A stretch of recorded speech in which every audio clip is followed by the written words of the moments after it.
என்னடா வாசிக்கிற? இந்த நேரம் வாசினா காது கொத்து வருமா? நம்ம ஊருக்கு இது போதும்னே. எல்லாம் இதுதான் வாசிக்கிறாங்க. ஏதோ ஆடிக்கு ஒருக்கா அம்மாவாசைக்கு ஒருக்கா 50 ரூபா கொடுக்குறாங்க.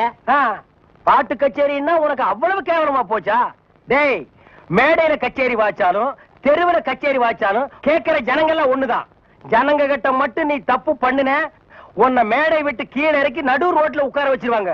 அது சும்மா உட்கார வைக்க மாட்டாங்க, ஆளுக்கு ஒரு அப்பி உட்கார வைப்பாங்க. வர வர மியூசிக் டைரக்டர்னா அவ்வளவு கேவலமா போச்சு. ஆளுக்கு ஒரு அருமணி பெட்டி வாங்கி வச்சுக்கிட்டு நான் தான் மியூசிக் டைரக்டர், நான் தான் மியூசிக் டைரக்டர். வாசிடா, நாய் நாய் நாய் வாசி.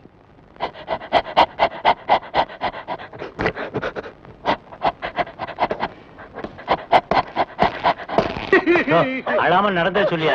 நானே நல்லா கேளுங்கய்யா. வாய கட்டி வைத்த கட்டி குருவி சேர்க்கிற மாதிரி சேர்த்தேன். எங்கிருந்தா வந்தாருங்க, அள்ளிட்டு போயிட்டாருங்க.